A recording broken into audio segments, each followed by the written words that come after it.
Hello welcome to chemistry talk. कैसे हैं आप? सो देखिए, इस वीडियो में हम दो इंपॉर्टेंट टॉपिक को डिस्कस करेंगे जो कि ऑर्गेनिक केमिस्ट्री के लिए बहुत इंपॉर्टेंट है। वैसे बेसिकली दो अलग टॉपिक नहीं है, तो एक ही टॉपिक, कॉन्सेप्ट एक ही है, बट हम दो अलग अलग नामों से जानते हैं। सबसे पहले हम इसको कहते हैं ऑर्थो इफेक्ट एंड सेकंड हम जिसको पढ़ते हैं SIR effect, sir effect, steric inhibition of resonance. ठीक है, स्टेरिक इनहिबिशन ऑफ रेजोनेंस। ना ये ऑर्थो इफेक्ट और SIR इफेक्ट क्यों इंपॉर्टेंट है, सबसे पहले हम ऑर्थो इफेक्ट को समझने की कोशिश करेंगे। जब आप कार्बोक्सिलिक एसिड्स के बारे में पढ़ते हो और जब आप वहाँ पे एसिडिटी ऑर्डर के बारे में पढ़ते हो, आपको पता होगा कार्बोक्सिलिक एसिड जो होता है हमारा इस तरीके से हम उसको रिप्रेजेंट करते हैं। बेंजोइक एसिड की जब हम बात करें, एरोमेटिक कार्बोक्सिलिक एसिड्स की बात कर रहा हूँ मैं। You have carbon double bond oxygen, यह bond O and bond hydrogen, और यहाँ पर आपके पास होता है बेंजीन रिंग। अब हम एसिड किसे कहते हैं? जो अपना H+ आयन जो लूज कर देगा हम उसे कहते हैं एसिड। और एसिड कौन ज्यादा पावरफुल एसिड है या कौन कम पावरफुल एसिड है, उसको हम जज कैसे करते हैं? How do we come to know who is more powerful and who is less powerful? तो उसको जज करने का बड़ा सिंपल सा तरीका होता है। आप एक काम करते हो, आप यहाँ पे इसका कॉन्जुगेट बेस बनाते हो। मतलब अगर हाइड्रोजन निकल जाता है वहां से, जो मोस्ट एसिडिक हाइड्रोजन होता है वो ये मोस्ट एसिडिक हाइड्रोजन है, क्योंकि वो डायरेक्ट ऑक्सीजन के साथ अटैच है, विच इज हाईली इलेक्ट्रोनेगेटिव। तो मेरे पास कार्बन डबल बॉन्ड ऑक्सीजन बन जाता है, bond oxygen with a negative charge बन जाता है, and then you have got a benzene ring like this. ठीक है, एंड आपका H+ आयन यहाँ से रिलीज हो गया। अब ये जो एसिड है ये कितना पावरफुल होगा या कितना पावरफुल नहीं होगा, is it a strong acid और अ वीक एसिड, ये डिपेंड करता है कि अब जो ये आपके पास बेंजोएट आयन बना है, या मैं इसको अनायन सिंपली कहता हूँ क्योंकि अगर कोई सब्स्टिट्यूट लग जाता है तो नाम बदल जाएगा। तो अगर मेरे पास कोई अनायन है, ये अनायन कितना स्टेबल है? अगर इस अनायन के ऊपर नेगेटिव चार्ज जो है, अगर ये नेगेटिव चार्ज डिस्पर्स हो जाता है तो ये अनायन, डिस्पर्स का मतलब है स्प्रेड हो जाता है अगर, तो ये अनायन स्टेबल हो जाएगा, तो वो H+ आयन को दोबारा वापस नहीं बुलाएगा। लेकिन अगर इस बेंजीन रिंग के ऊपर नेगेटिव चार्ज बढ़ जाता है, रेदर देन मैं कहूँ बेंजीन रिंग के ऊपर, अगर इन ऑक्सीजन के ऊपर, अगर या मैं कहूँ इस एरिया में अगर नेगेटिव चार्ज बढ़ जाता है तो H+ आयन दोबारा वापस आ जाएगा, मेरा इक्विलिब्रियम लेफ्ट साइड में शिफ्ट हो जाएगा। तो बेसिकली आप अगर कभी पूछते हो एसिडिक स्ट्रेंथ के बारे में, तो हम अनायन की स्टेबिलिटी के बारे में बताते हैं। याद रखना, अगर अनायन का जो स्टेबिलिटी है, अगर अनायन का स्टेबिलिटी ज्यादा होगा तो एसिड भी उतना स्ट्रांग होता है। अगर ये बहुत स्टेबल है, इसका मतलब H+ आयन चला जाएगा, तो अनायन का stability is directly proportional to acidity. I hope ये लॉजिक आपको समझ में आया ना। मेरे पास आपके पास एक क्वेश्चन है। जब आप कार्बोक्सिलिक एसिड की या बेंजोइक एसिड की एसिडिटी के बारे में पढ़ते हो, तो हम लोगों ने एक बहुत इंपॉर्टेंट नोटिस या एक इंपॉर्टेंट टॉपिक पढ़ा है कि आपके अगर जैसे यहीं समझ लो, अगर मान लीजिए मैं यहाँ पे कोई सब्स्टिट्यूएंट लगा देता हूँ, आई डोंट नो कौन सा सब्स्टिट्यूएंट है, मैं कोई G सब्स्टिट्यूएंट लगा देता हूँ, वो OH हो सकता है, NO2 हो सकता है, CH3 मिथाइल ग्रुप हो सकता है, कोई भी एक सब्स्टिट्यूएंट मैं लगा देता हूँ। यूजुअली हम क्या पढ़ते हैं कि अगर ये सब्स्टिट्यूएंट अगर इलेक्ट्रॉन डोनेटिंग है तो वो इलेक्ट्रॉन डोनेट करेगा, यहाँ इलेक्ट्रॉन डेंसिटी बढ़ेगी, H+ वापस आ जाएगा, मतलब एसिडिक स्ट्रेंथ कम हो जाएगी। यही हमने पढ़ा। अगर ये G जो हमने लगाया है, अगर ये इलेक्ट्रॉन विड्रॉइंग ग्रुप है, अगर ये इलेक्ट्रॉन को अपनी तरफ खींच रहा होगा, तो ये नेगेटिव चार्ज होगा वो डिस्पर्स हो जाएगा, रिंग में आ जाएगा, अंदर की तरफ आ जाएगा, इससे इसकी स्टेबिलिटी बढ़ जाएगी, तो H+ वापस नहीं आएगा, मतलब वो स्ट्रॉन्ग एसिड रहेगा, एसिडिटी बढ़ जाती है। लेकिन एक नोटिस किया जाता है, एक फिनोमिनन ऑब्जर्व किया जाता है कि आपके ऑर्थो पोजीशन पे इलेक्ट्रॉन डोनेटिंग लगा हो या इलेक्ट्रॉन विड्रॉइंग ग्रुप लगा हो, इलेक्ट्रॉन डोनेटिंग ग्रुप हो या इलेक्ट्रॉन विड्रॉइंग ग्रुप हो, उससे आपका जो ये बेंजीन रिंग है, आपका जो ये जो C डबल बॉन्ड O- वाला ये जो पार्ट है हमारे पास, इसको हम इनऑर्गेनिक पार्ट एक तरीके से कह सकते हैं, आयोनिक पार्ट जो मेरे पास है, ये अगर यहाँ पर कोई भी ग्रुप हो, इलेक्ट्रॉन डोनेटिंग ग्रुप हो या इलेक्ट्रॉन विड्रॉइंग ग्रुप हो, इसकी स्टेबिलिटी बढ़ जाती है, यानी ये ज्यादा स्टेबल। अरे भाई ऐसे कैसे? अगर इलेक्ट्रॉन डोनेटिंग ग्रुप होता, जो जैसे मिथाइल ग्रुप कल को मैं यहाँ लगा दूं, तो वो तो इलेक्ट्रॉन सप्लाई करेगा। अगर वो इलेक्ट्रॉन सप्लाई करेगा तो ये H+ को वापस बुला लेना चाहिए, लेकिन फर्क नहीं पड़ता कि वहां पे CH3 ग्रुप अटैच है या वहां पे कोई इलेक्ट्रॉन विड्रॉइंग ग्रुप अटैच है। ऑर्थो पोजीशन पे, अगर ऑर्थो पोजीशन पे कोई भी सब्स्टिट्यूएंट, बल्कि सब्स्टिट्यूएंट अगर कोई ऐसा सब्स्टिट्यूएंट प्रेजेंट है जो इसके अंदर स्टेरिक क्राउडिंग प्रोड्यूस कर सकता है, स्टेरिक क्राउडिंग का मतलब होता है ऐसा कोई ग्रुप जो इस पार्ट को C डबल बॉन्ड O- को रिपेल कर सकता है, उससे इसका स्टेबिलिटी बढ़ जाता है और ये H+ को वापस नहीं बुलाता। अब इसको समझाने का एक सिंपल सा तरीका, एक एग्जांपल लेते हैं। जैसे मान लीजिए आपको मैं दो एसिड्स देता हूँ, एक तो हमारा नॉर्मल बेंजोइक एसिड है और ये हमारे पास टोलुइक एसिड है, ऑर्थोटोलुइक एसिड जिसको हम कहते हैं, क्योंकि यहाँ पे टोलुइन है जिसके साथ कार्बोक्सिलिक, मतलब carboxylic acid and toluene group यहाँ पे है, दो methyl group and carboxylic group है यहाँ पे, तो ऑर्थोटोलुइक एसिड। अगर कल को मैं तुमसे पूछूं बताइए इसमें से कौन ज्यादा स्ट्रॉन्ग एसिड है, तो आप कैसे पता करोगे कौन स्ट्रॉन्ग एसिड है? आप देखोगे सर ये H+ आयन अगर यहाँ से निकल जाए और ये H+ आयन अगर यहाँ से निकल जाए तो आप इसका अनायन बनाओगे। चलो एक काम करते हैं, इनका अनायन बना लेते हैं। तो इसका जो अनायन बनेगा वो इस तरीके से बनेगा, जहां पर बेंजीन रिंग होगा, यहाँ पे आपके पास कार्बन डबल बॉन्ड ऑक्सीजन होगा, यहाँ पर ऑक्सीजन होगा with a negative charge, am I right? अच्छा, इसका भी अनायन बना लेते हैं। इसका जो अनायन होगा वो हो जाएगा कार्बन डबल बॉन्ड ऑक्सीजन, यहाँ पर बॉन्ड ऑक्सीजन नेगेटिव, एंड इस तरीके से आपके पास ये बेंजीन रिंग होगी और यहाँ पे आपके पास CH3 ग्रुप लगा होगा। अब कोई नॉर्मल स्टूडेंट अगर उसने इंडक्टिव इफेक्ट पढ़ा हो, अगर उसने इंडक्टिव इफेक्ट या हाइपर कॉन्जुगेशन का इफेक्ट पढ़ा हो, तो वो क्या बताएगा? देखो सर यहाँ पे कोई ग्रुप अटैच नहीं है, यहाँ सिर्फ नेगेटिव चार्ज है और सामने मान लीजिए यहाँ पर H+ प्रेजेंट है। सर यहाँ पर मिथाइल ग्रुप प्रेजेंट है, CH3 ग्रुप।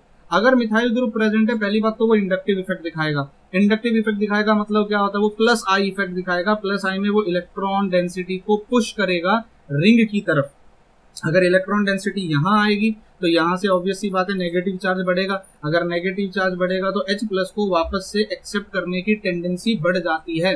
उम्मीद कर रहा हूँ आपको ये लॉजिक समझ में आया। यहाँ पर वो टेंडेंसी नहीं है क्योंकि यहाँ पर कोई मिथाइल ग्रुप कहीं पर भी अटैच्ड नहीं है। दूसरा, आप हाइपर कॉन्जुगेशन का फंडा लगा सकते हो। भाई अगर ये CH3 ग्रुप अगर हाइपर कॉन्जुगेशन करता है, मैंने आप लोगों को एक लॉजिक समझाया हुआ है, उस चीज को हमेशा याद रखना कि अगर इस तरीके से मान लीजिए यहाँ पर CH3 ग्रुप अटैच है, ये हाइपर कॉन्जुगेशन कोई भी ऐसा ग्रुप जो हाइपर कॉन्जुगेशन दिखाता हो यानी +HC इफेक्ट दिखाता हो, प्लस हाइपर कॉन्जुगेशन इफेक्ट, तो यहाँ पर नेगेटिव चार्ज, यहाँ पर नेगेटिव चार्ज और यहाँ पर नेगेटिव चार्ज डेवलप होगा। इस लॉजिक को हमेशा याद रखना, ट्राइंगल बना लेना, एडजेसेंट और अपोजिट पे नेगेटिव चार्ज डेवलप होता है अगर वहां पे कोई प्लस हाइपर कॉन्जुगेशन इफेक्ट दिखा रहा है, हाइपर कॉन्जुगेशन इफेक्ट दिखा रहा है, ऐसे आप समझ सकते हो। ठीक है, प्लस हाइपर कॉन्जुगेशन कहने की मुझे जरूरत नहीं है, प्लस और माइनस तो हम मेसोमेरिक एंड रेजोनेंस में लगा।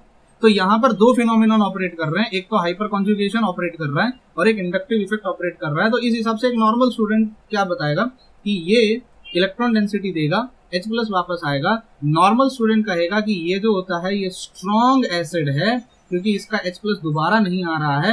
जो बेंजीन रिंग है वो उसको कोई ज्यादा खास मदद नहीं कर रही है। यहाँ पर इंसान क्या कहेगा? अच्छा, यहाँ पर एक और लॉजिक दे सकता हूँ मैं स्ट्रॉन्ग एसिड होने का, यहाँ पर मैं एक और लॉजिक दे सकता हूँ स्ट्रॉन्ग एसिड होने का, और वो लॉजिक में ये दे सकता हूँ, देखो सर यहाँ पर ना एक रेजोनेटिंग स्ट्रक्चर बन सकता है। हो सकता है ये डबल बॉन्ड यहाँ पे चला जाए, ये डबल बॉन्ड यहाँ पे चला जाए और ये अपने पास वापस ले ले, तो मेरे पास oxygen with a negative charge, यहाँ पर कार्बन हो जाएगा, oxygen with a negative charge, इस तरीके का स्ट्रक्चर बन जाएगा। यहाँ डबल बॉन्डेड सिस्टम बन जाएगा ऐसे, यहाँ पर पॉजिटिव चार्ज आ जाएगा, डबल बॉन्ड और यहाँ पे CH3 ग्रुप है। अब अगर अब भी आप देखो तो देखो ऑक्सीजन पे नेगेटिव चार्ज आ गया, यहाँ पे मेरे पास H+ प्रेजेंट है, ये वापस बुला लेगा। तो दो रीजन में दे सकता हूँ। पहला रीजन में ये दे सकता हूँ, देखो ये H+ को वापस बुला लेगा, ठीक है। यहाँ पर भी मैं वही रीजन दे सकता हूँ, देखो यहाँ पर भी हाइपर कॉन्जुगेशन हो सकती है, अपना रेजोनेंस हो सकता है। यहाँ पर ऑक्सीजन पे नेगेटिव चार्ज आ जाएगा, यहाँ पे होगा कार्बन, यहाँ पर होगा ऑक्सीजन, यहाँ पे डबल बॉन्ड बन जाए और यहाँ पे इस तरीके से यहाँ पॉजिटिव चार्ज आ जाए, यहाँ पे CH3 ग्रुप अटैच्ड हो, यहाँ पे हो। अब आप यहाँ पे बोलोगे देखो सर एक तो नेगेटिव आ गया, ऊपर से मिथाइल ग्रुप भी अटैच्ड है, तो मतलब आप क्या कहोगे? देखो सर ये वाला जो होगा ना, ये H+ को जल्दी वापस बुलाएगा क्योंकि यहाँ पे एक तो नेगेटिव है, ऊपर से मिथाइल ग्रुप अटैच्ड है। यहाँ तक की प्रॉब्लम समझ में आई, जो कि एक नॉर्मल लॉजिक लगाता है। लेकिन यहाँ प्रॉब्लम ये है, this is what is you are expecting. आप ये एक्सपेक्ट कर रहे हो कि यहाँ पर जो H+ है वो जल्दी से वापस आएगा, ये H+ जल्दी से वापस आएगा। रीजन क्या है? यहाँ पर रेजोनेटिंग स्ट्रक्चर बना, ये जो डबल बॉन्डेड सिस्टम था, ये डबल बॉन्डेड सिस्टम यहाँ पे रेजोनेंस में चला गया, यहाँ पर नेगेटिव चार्ज डेवलप हो गया। अब ये दो नेगेटिव चार्ज होने की वजह से और ऊपर से मिथाइल ग्रुप अटैच होने की वजह से, एक तो दो नेगेटिव चार्ज और ऊपर से मिथाइल ग्रुप अटैच होने की वजह से, जो कि प्लस इंडक्टिव और हाइपर कॉन्जुगेशन दिखा रहा है, ये H+ को ज्यादा जल्दी बुलाएगा। इसका मतलब आप कहोगे कि ये जो होगा ये वीक एसिड होगा, और ये जो आपका अनायन बना है ये अनस्टेबल अनायन बना है क्योंकि नेगेटिव चार्ज बढ़ रहा है, वहां पे अनस्टेबिलिटी आ रही है। आप कहोगे कि ये जो होगा ये हमारा एक स्ट्रॉन्ग एसिड होगा, ये एक स्ट्रॉन्ग एसिड होगा। इसका मतलब आप इसको कहोगे कि देखो ये ना एक स्टेबल अनायन बना है। स्टेबल अनायन वैसे देखा जाए तो दोनों में कॉमन है, यहाँ पर भी नेगेटिव, यहाँ पर भी नेगेटिव, यहाँ नेगेटिव, यहाँ नेगेटिव, यहाँ पॉजिटिव, यहाँ डबल बॉन्ड, यहाँ एक इफेक्ट सिर्फ नजर हमारे पास क्या आता है, यहाँ पर CH3 ग्रुप है, यहाँ पर CH3 ग्रुप नहीं है। तो मिथाइल ग्रुप का इंडक्टिव इफेक्ट होने की वजह से आपका जो टोलोइक एसिड होता है वो वीक एसिड हो जाता है क्योंकि वो इलेक्ट्रॉन डेंसिटी सप्लाई कर। एक नॉर्मल स्टूडेंट ये समझता है, लेकिन यहाँ क्या प्रॉब्लम है? सबसे पहले हमको ये समझना होता है कि जो ये मिथाइल ग्रुप आया है ये क्या करता है और क्या प्रॉब्लम क्रिएट करता है। अब इसको समझने के लिए हमें कुछ चीजों को आना बहुत जरूरी है। देखो सबसे पहले आपको ये पता होना चाहिए कि आपके पास एक sp2 हाइब्रिड कार्बन और ऑक्सीजन कैसे दिखता है। जब भी आप sp2 हाइब्रिड कार्बन या ऑक्सीजन की बात करोगे, कार्बन में एक अनहाइब्रिड ऑर्बिटल होगी इस तरीके से, ये आपकी अनहाइब्रिड ऑर्बिटल होगी। एक बॉन्ड वो यहां बनाएगा, एक बॉन्ड वो यहां बनाएगा, एक बॉन्ड वो यहां बनाएगा, 3 बॉन्ड बनाएगा विद 120 120 120 और एक अनहाइब्रिड ऑर्बिटल होगी sp2 हाइब्रिड कार्बन में। अगर वहीं पर मैं sp2 हाइब्रिड ऑक्सीजन की बात करता हूं तो सर देखो सेम फंडा हो जाता है। वहां पर भी आपके पास जो ऑक्सीजन प्रेजेंट होगा, ऑक्सीजन वैसे भी 2 बॉन्ड बनाता है। अब अगर वो 2 बॉन्ड बनाएगा तो एक ऑर्बिटल उसका इस तरीके से होगा जो नॉर्मल बॉन्ड बनाने में यूज होगा, नॉर्मल बॉन्ड। एक अनहाइब्रिड ऑर्बिटल होगा उसके पास इस तरीके से, तो इसके पास भी एक अनहाइब्रिड ऑर्बिटल होता है अगर sp2 हाइब्रिड ऑक्सीजन या कार्बन मेरे पास प्रेजेंट है। दूसरी बड़ी बात, सी देखो हम लोगों ने एक फंडा पढ़ा है जिसको कहा जाता है रेजोनेंस। क्या कहा जाता है? रेजोनेंस। बेसिकली रेजोनेंस का मतलब होता है डीलोकलाइजेशन ऑफ पाई इलेक्ट्रॉन। मैं बड़े बड़े भयंकर वर्ड यूज कर रहा हूं, डी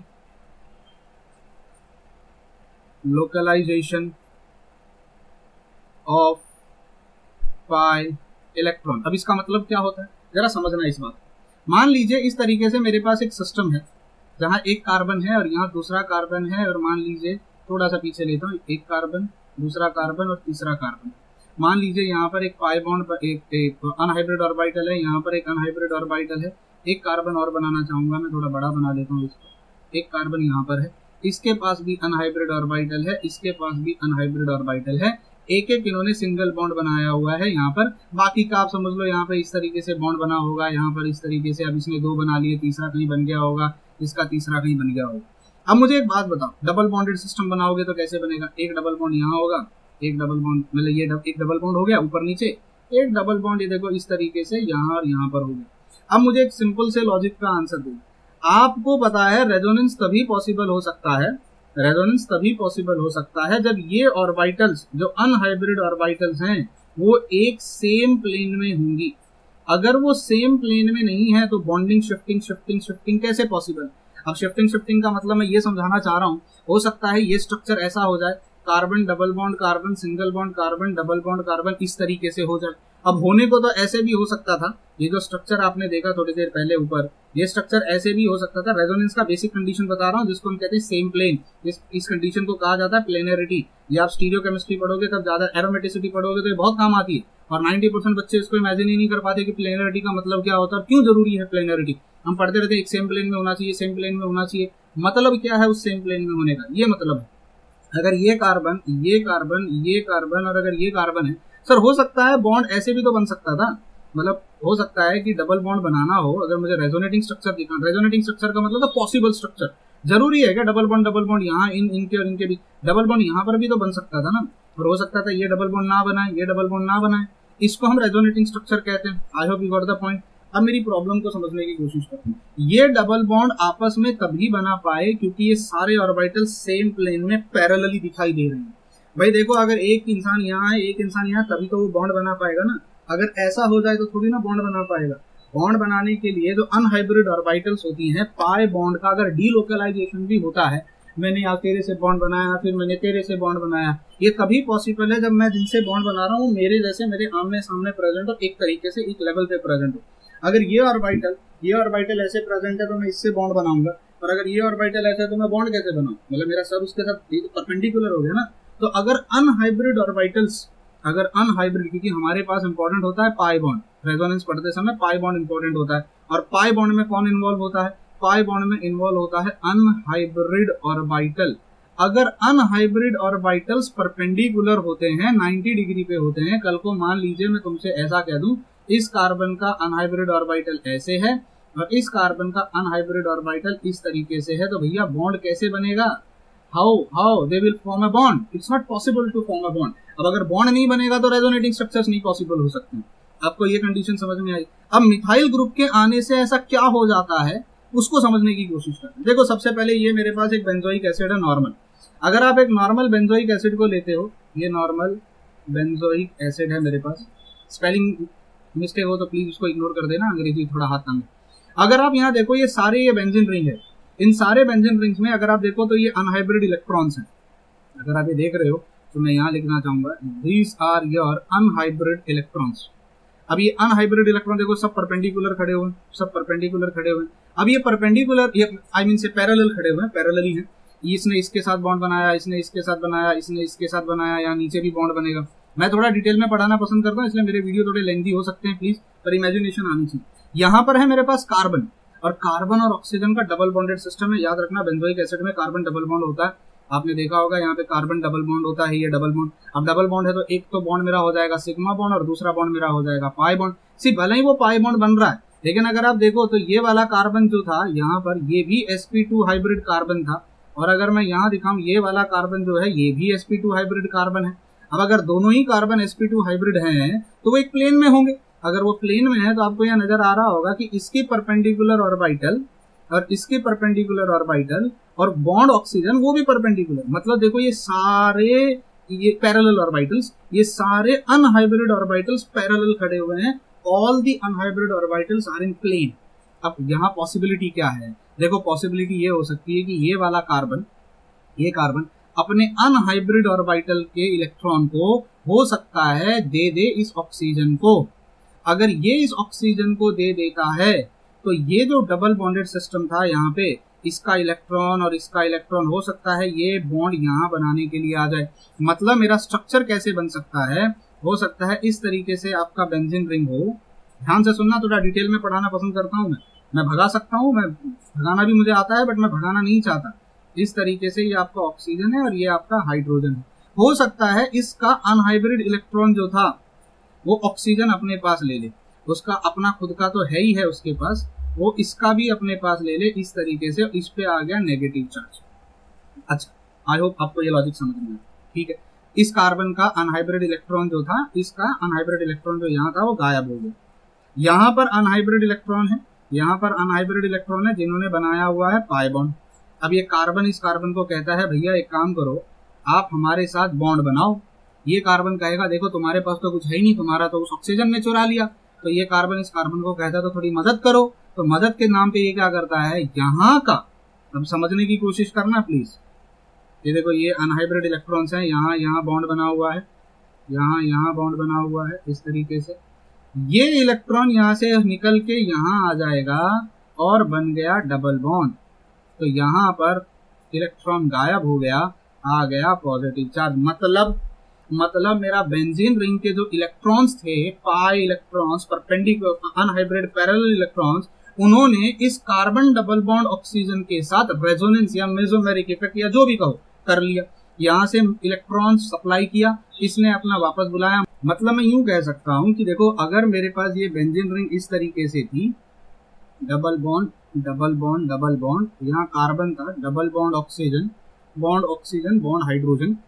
मेरे इस बेंजीन रिंग ने यहाँ का इलेक्ट्रॉन यहाँ सप्लाई किया, इसने इलेक्ट्रॉन वापस ले लिया। मतलब इतना हिस्सा ये जो मेरा बेंजीन रिंग है वो इलेक्ट्रॉन सप्लाई करने में मदद कर रहा है। मतलब मैं कह सकता हूँ वो प्लस एम इफेक्ट दिखा रहा है, इलेक्ट्रॉन सप्लाई कर रहा है बेंजीन रिंग। अगर जब ये इलेक्ट्रॉन सप्लाई कर देगा तो मेरे पास यहाँ पे बेंजीन रिंग के ऊपर कौन सा चार्ज आ जाएगा, यहाँ पॉजिटिव चार्ज आ जाएगा। ये डबल बॉन्ड यही रहेगा, यहाँ डबल बॉन्ड कार्बन हो जाएगा, बॉन्ड पे नेगेटिव चार्ज, यहाँ बॉन्ड ऑक्सीजन, यहाँ पे बॉन्ड हाइड्रोजन। उम्मीद है लॉजिक समझ में आया होगा। लेकिन प्रॉब्लम क्या होती है, अगर मेरे इस कार्बन की पोजीशन पे एक मिथाइल ग्रुप या कोई भी ग्रुप, वो OH नहीं होना चाहिए, वो NH2 ग्रुप नहीं होना चाहिए। मैं बताऊंगा इसका रीजन क्यों नहीं होना चाहिए। अगर कोई नाइट्रो ग्रुप है, साइनाइड ग्रुप है, मिथाइल ग्रुप है, OMe ग्रुप अगर कुछ ऐसा अटैच हो जाता है, यहाँ पर अगर ऐसा कोई ग्रुप आ जाता है जो बल्कि होगा। देखो मेरा ये जो कार्बन है, ये वाला कार्बन, ये sp3 हाइब्रिड है। आई होप आपको ये लॉजिक समझ में आया होगा कि जब मैं sp3 हाइब्रिड कार्बन की बात करता हूँ, sp3 हाइब्रिड कार्बन की, तो वो टेट्राहेड्रल ज्योमेट्री दिखाता है। तो ये वाला कार्बन टेट्राहेड्रल होगा। डोंट यू फील ये कार्बन का जो इलेक्ट्रॉन डेंसिटी है, मैं इसको ये जो कार्बन और हाइड्रोजन है, ये जो कार्बन और hydrogen, 3 hydrogen bonded with this carbon, don't you feel अगर यहाँ पे कल को वो लग जाता CH H और H, डोंट यू फील ये अगर यहाँ लग जाए और टोलुइक एसिड हो जाए, मिथाइल ग्रुप आके लग जाए, तो ये रिपल्शन क्रिएट करेगा। अगर ये रिपल्शन क्रिएट करेगा इस OH ग्रुप के साथ और ये डबल बॉन्ड ऑक्सीजन के साथ, तो यहाँ एक फिनोमिनॉन ऑब्जर्व किया जाता है कि अगर ऑर्थो पोजीशन पे कोई ऐसा सब्स्टिट्यूएंट आके अटैच हो जाता है जो OH ना हो, बेसिकली मैं बताऊंगा रीजन क्या है OH ना होने का। अगर कोई ऐसा सब्स्टिट्यूएंट आके अटैच हो जाता है जो थोड़ा बल्की हो, जिसकी वजह से इस carbon double bond oxygen bond OH यानी कार्बोक्सिलिक एसिड के ग्रुप को रिपल्शन आना स्टार्ट हो जाए तो इसको कहेंगे steric repulsion. Steric repulsion, steric repulsion का मतलब है स्पेस में होने वाला रिपल्शन। स्टेरिक, अब स्टीरियो केमिस्ट्री, स्टेरिक इस वर्ड से ऑर्गेनिक केमिस्ट्री में आप वाकिफ हो जाओ। स्टेरिक का मतलब था रिपल्शन, कहीं पर भी ज्योमेट्री में होने वाला रिपल्शन। और हम सबको पता है, हमने केमिकल बॉन्डिंग में पढ़ा है, जो मॉलिक्यूल्स होते हैं वो प्लेनार नहीं होते यार, मॉलिक्यूल सब 3D में होता है। तो 3D में अगर मैं यहाँ कार्बन को बनाता हूँ, कार्बन बॉन्ड कार्बन, तो यहाँ पर हाइड्रोजन होगा, टेट्राहेड्रल हाइड्रोजन होगा, टेट्राहेड्रल हाइड्रोजन होगा, देखो रिपल्शन रिपल्शन क्रिएट हो जाएगा। अब अगर रिपल्शन रिपल्शन क्रिएट हो जाएगा तो मॉलिक्यूल जो होते हैं वो खुद को स्टेबल करने की कोशिश करते हैं, और स्टेबल करने के चक्कर में बॉन्ड रोटेट हो जाता है।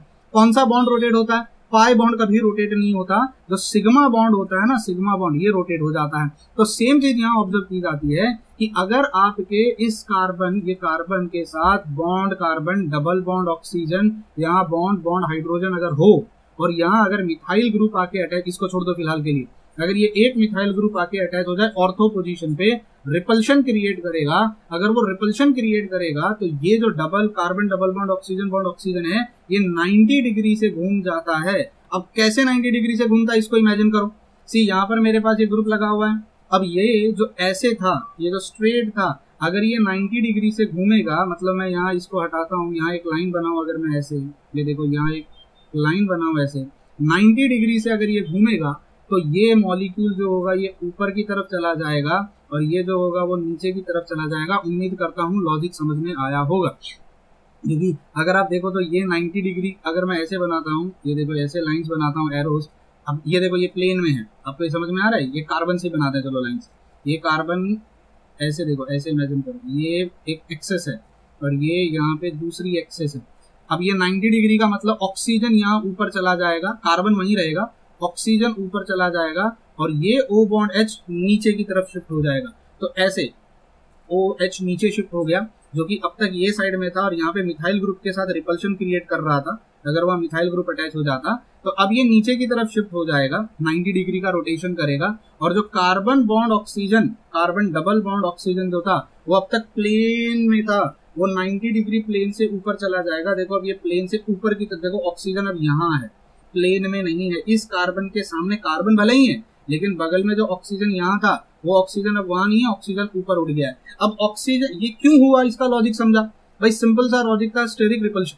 स्टेरिक रिपल्शन था, यहाँ बल्कि ग्रुप आ गया था, carbon bond hydrogen bond hydrogen bond hydrogen आ गया था, जिसने रिपल्शन क्रिएट किया। रिपल्शन इसलिए भी क्रिएट हुआ क्योंकि C double bond OH group, carboxylic acid खुद अपने आप में एक बल्कि ग्रुप है, और दो बल्कि ग्रुप जब सामने आएंगे भैया, दो महान लोग सामने आए तो लड़ाई तो होगी, है ना। तो यहाँ पे लड़ाई हो गई इनकी, तो इसने अपने आप को 90 डिग्री घुमा लिया। मिथाइल ग्रुप खुद को चेंज करके भी क्या, अब तुम बोलोगे मिथाइल ग्रुप ने चेंज क्यों नहीं किया? सर वो टेट्राहेड्रल है, वो कितना भी घूम भी ले, अगर वो घूम भी लेगा तो कोई ना कोई हाइड्रोजन तो उस ग्रुप के सामने आना ही आना था, क्योंकि उसकी ज्योमेट्री ही वैसे होती है। अगर मैं इसको ऐसे भी एक्सप्लेन करूँ, देखो ये प्लेन है, यहाँ कार्बन है, यहाँ हाइड्रोजन होगा, यहाँ हाइड्रोजन होगा, यहाँ घुमा लो इसको, कितना घुमाओगे, कोई ना कोई हाइड्रोजन तो ऊपर आएगा ही आएगा, क्योंकि सिग्मा बॉन्ड रोटेट करता है, पाई बॉन्ड रोटेट नहीं करता। तो यहाँ पे हाइड्रोजन सामने आ जाएगा। इस वजह से अगर अब आप नोटिस करो, जो आपका पाई ऑर्बिटल्स थे, मिथाइल ग्रुप लगने के बाद कार्बन डबल बॉन्ड ऑक्सीजन के जो पाई ऑर्बिटल थे, वो अब इस और इन ऑर्बिटल, ये जो दो ऑर्बिटल हमारे पास हम देख रहे थे,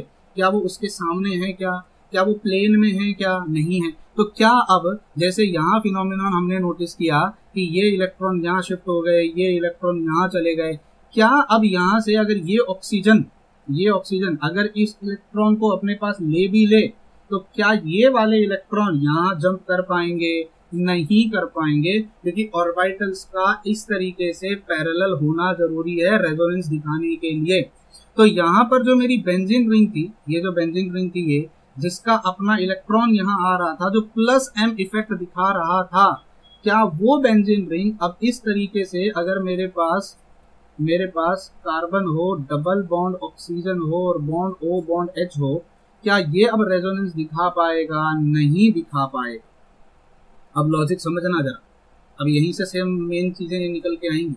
यहाँ रेजोनेंस पॉसिबल था, इसीलिए यहाँ इस ऑक्सीजन पे नेगेटिव चार्ज आया, इसने अपना इलेक्ट्रॉन वापस लिया, ये इलेक्ट्रॉन यहाँ जंप हुआ, नेगेटिव चार्ज आया। यहाँ पर रेजोनेंस पॉसिबल नहीं है, क्योंकि यहाँ पर मिथाइल ग्रुप लग गया है, इसका रेजोनेंस पॉसिबल नहीं है। अब अगर यही रेजोनेंस नहीं दिखाएगा तो ये नेगेटिव चार्ज अपने पास वापस नहीं लेगा।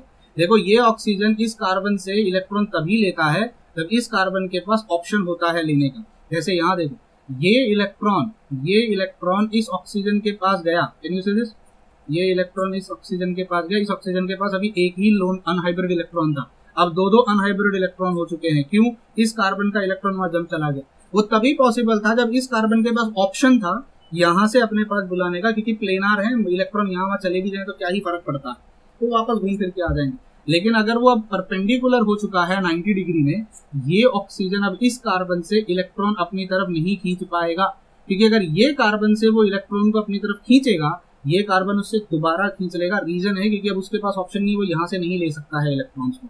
उम्मीद करता हूँ लॉजिक समझ में। मतलब क्या हो गया, मिथाइल ग्रुप अटैच होने की वजह से, because on the ortho position methyl group attach है, इसका प्लस एंड इफेक्ट गायब हो गया।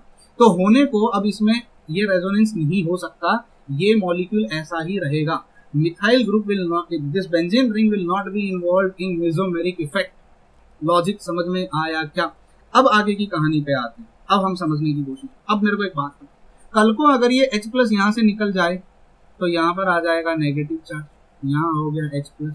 कल को अगर इसका H प्लस निकल जाए, ये H प्लस आ जाए, इस पे आ गया नेगेटिव चार्ज। अब मेरा क्वेश्चन सुनो सर, देखो यहाँ पे मिथाइल ग्रुप नहीं है, यहाँ मिथाइल ग्रुप है। इस मिथाइल ग्रुप की वजह से मेसोमेरिक इफेक्ट नहीं होगा, मेसोमेरिक नहीं होगा तो इस पे नेगेटिव नहीं आएगा, सिर्फ एक ही नेगेटिव बनेगा, सिर्फ एकमात्र नेगेटिव बनेगा। लेकिन अगर मैं यहाँ देखूं, यहाँ पर मिथाइल ग्रुप नहीं है, लेकिन यहाँ मेसोमेरिक इफेक्ट होने की वजह से, ये मेसोमेरिक इफेक्ट होने की वजह से यहाँ पर दो नेगेटिव आ गया, क्योंकि इस ऑक्सीजन ने अपने पास ले लिया। दो नेगेटिव होने की वजह से अब H प्लस वापस चला जाएगा। तो मुझे एक बात बताओ, स्टार्टिंग में हमने क्या लॉजिक लगाया? सर स्टार्टिंग में हमने लॉजिक लगाया, देखो यहाँ पर दो नेगेटिव बनेगा, यहाँ रेजोनेंस होता था, ये यहाँ चला जाएगा, ये यहाँ चला जाएगा, यही पढ़ा ना हमने, दो नेगेटिव चार्ज बनेगा। हाँ बन रहा है, देखो इस फिनोमिनन में दो नेगेटिव चार्ज बनेगा। कल को अगर यहाँ से H प्लस निकल जाए, ये देखो दो नेगेटिव चार्ज बनेगा। फिर हमने लॉजिक लगाया था, देखो इसमें भी तो हो सकता है, इसका बॉन्ड यहाँ चला जाए और ये यहाँ चला जाए तो दो नेगेटिव बनेगा। ये हमने पहले लॉजिक लगाया, तो दोनों में दो नेगेटिव होगा। पर यहाँ पर मिथाइल ग्रुप अटैच है तो वो इलेक्ट्रॉन सप्लाई करेगा, तो इंडक्टिव इफेक्ट बढ़ जाएगा। अब प्रॉब्लम आई, ये मिथाइल ग्रुप अटैच होने की वजह से ये नेगेटिव बनेगा ही नहीं, क्योंकि ये जो बेंजीन रिंग है एक तरीके से डीएक्टिवेट हो जाएगी, वो मेसोमेरिक इफेक्ट दिखाई नहीं पाएगी। तो जो हम पहले सोच रहे थे कि ये वाला H प्लस को बुला लेगा, दो नेगेटिव बना है, मिथाइल ग्रुप इलेक्ट्रॉन सप्लाई कर रहा है, H प्लस को बुला लेगा, ये वीक एसिड होगा, ये H प्लस को नहीं बुला पाएगा क्योंकि यहाँ पर कोई सब्स्टिट्यूएंट नहीं है, सिर्फ दो ही नेगेटिव चार्ज बना है। अब वो कहानी उल्टी हो गई। क्यों कहानी उल्टी हो गई? क्योंकि यहाँ पर ये नेगेटिव बनेगा ही नहीं, क्योंकि इस मिथाइल ग्रुप की वजह से ये पूरा ग्रुप कार्बोक्सिलेट आयन का जो ये पूरा ग्रुप है, इसने 90 डिग्री पे चला गया है। एंड सिंस वो 90 डिग्री पे चला गया है, सिर्फ यही नेगेटिव चार्ज बन सकता है जो H प्लस छोड़ के जाएगा। उसकी वजह से मेसोमेरिक इफेक्ट की वजह से जो नेगेटिव चार्ज आ रहा था वो नहीं बनेगा। अब अगर वो बनेगा ही नहीं तो H प्लस वापस उतनी स्ट्रांगली नहीं आएगा जितना इतना यहाँ पर आएगा। तो अब कहानी उल्टी हो गई। क्यों हो गई? क्योंकि ऑर्थो पोजीशन पे कार्बोक्सिलिक एसिड में अगर कोई, अब मैं फर्क नहीं पड़ता वो इलेक्ट्रॉन विड्रॉइंग है या वो इलेक्ट्रॉन डोनेटिंग है, फर्क इस बात से पड़ता है कि अगर वो एक ऐसा ग्रुप है, एक बल्कि ग्रुप ऐसा ग्रुप है जो इस कार्बोक्सिलिक एसिड के जो ग्रुप की ओरिएंटेशन को बदल दे, उसको 90 डिग्री से घुमा दे। मैं यहाँ पे इस लाइन को बना के छोड़ देता हूँ क्योंकि ऐप पर जो बच्चे पढ़ रहे होंगे वो नोट्स को लेंगे। ये देखो ये लाइन जहाँ ये 90 डिग्री का रोटेशन करेगा, मैं लिख देता हूँ 90 डिग्री का rotation if CH3, if any group is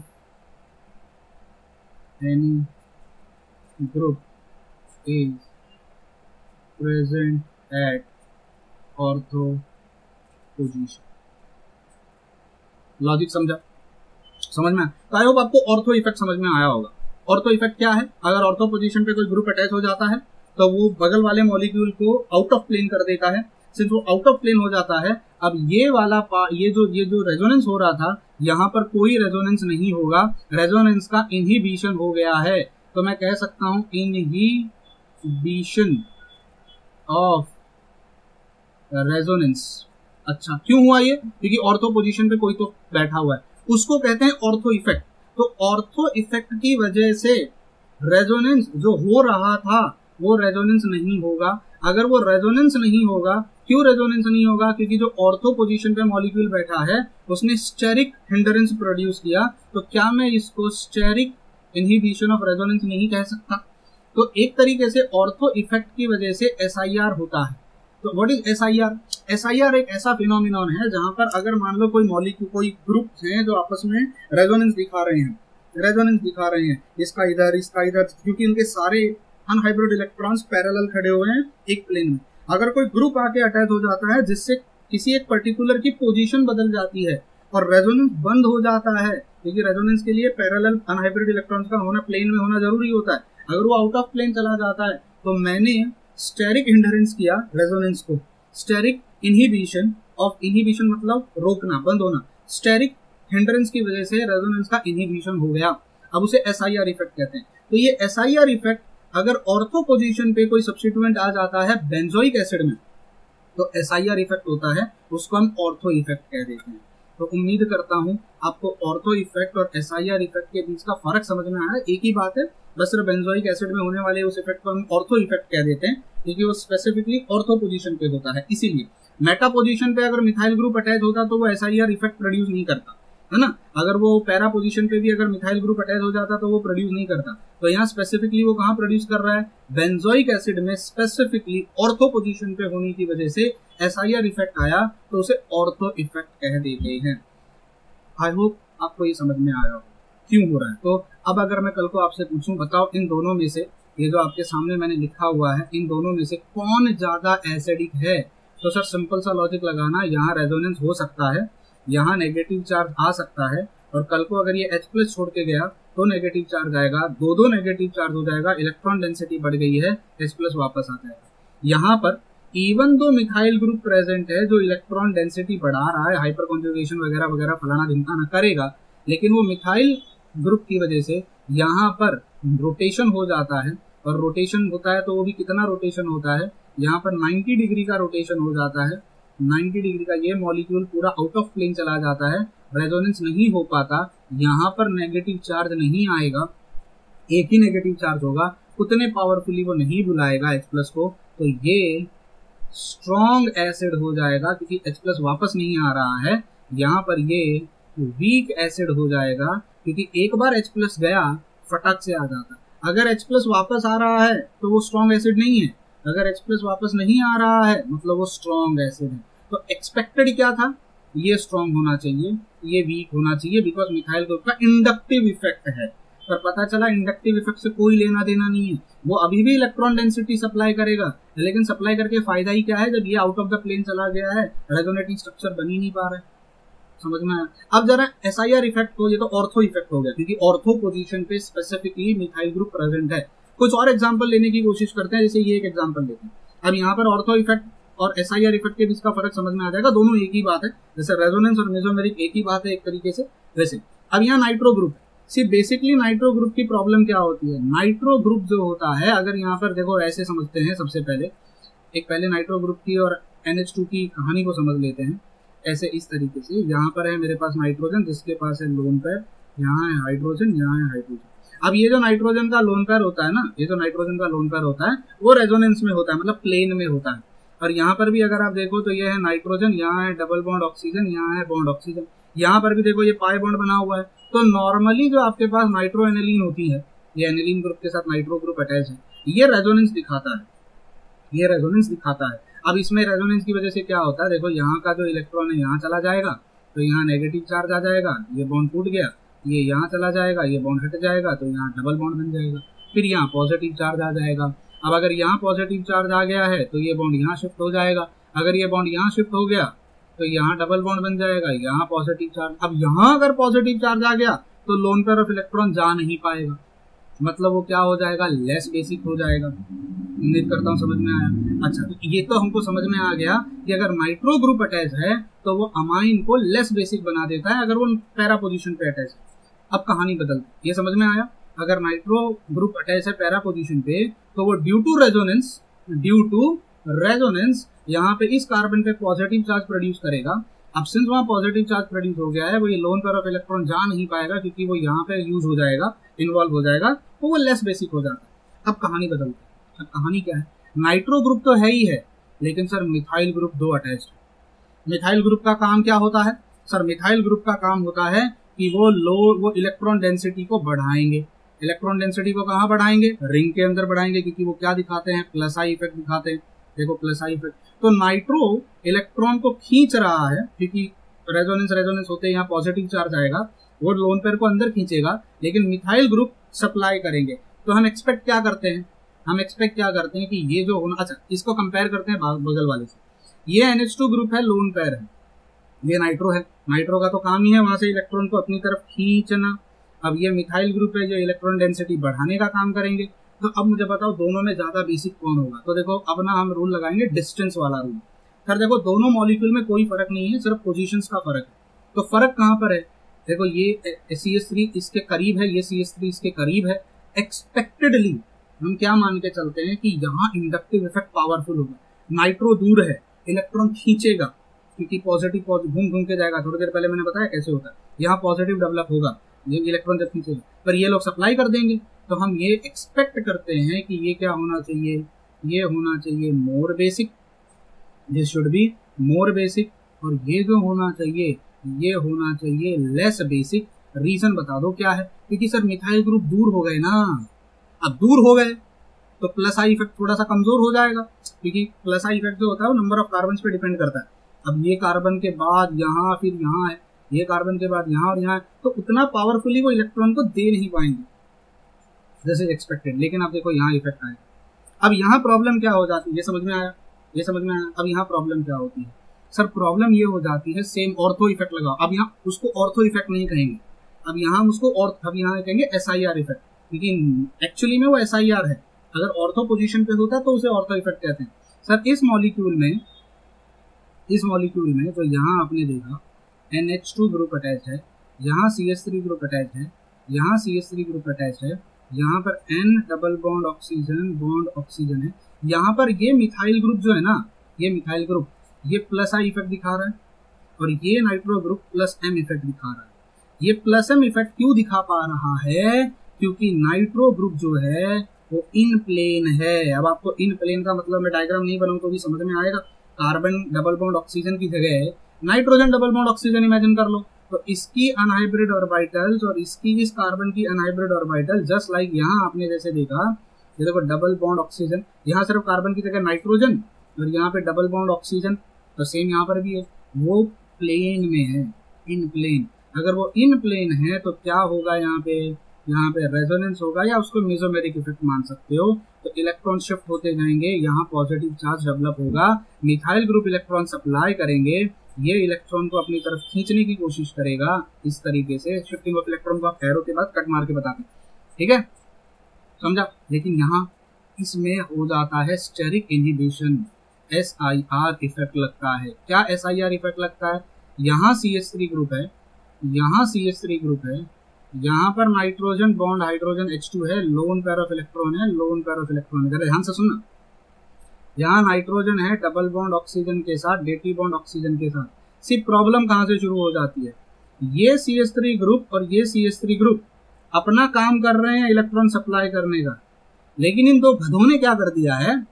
वो जो नाइट्रोजन था, जो रेजोनेंस दिखा रहा था, इससे इलेक्ट्रॉन अपनी तरफ, ये इलेक्ट्रॉन यहाँ जाएगा, फिर ऐसे घूमते घूमते घूमते घूमते यहाँ पॉजिटिव आएगा, उस इफेक्ट को ही खत्म कर देंगे। क्यों खत्म कर देंगे? रीजन, क्योंकि क्राउडिंग हो गई है, बल्कि ग्रुप आ गया है। अब वो जो बल्कि ग्रुप यहाँ पर आया हुआ है, वो बल्कि ग्रुप क्या कर रहा है? इस NO2 को रोटेशन करके क्या कर देगा? आउट ऑफ प्लेन कर देगा। उम्मीद करता हूं अब आपको समझ में आया होगा। आउट ऑफ प्लेन करना मतलब जैसे यहां हो गया था carbon carbon double bond oxygen जो प्लेन में था और रेजोनेंस हो रहा था, mesomeric resonance, out of plane हो गया मिथाइल ग्रुप की वजह से। सेम यहाँ पर हुआ, ये आउट ऑफ प्लेन है।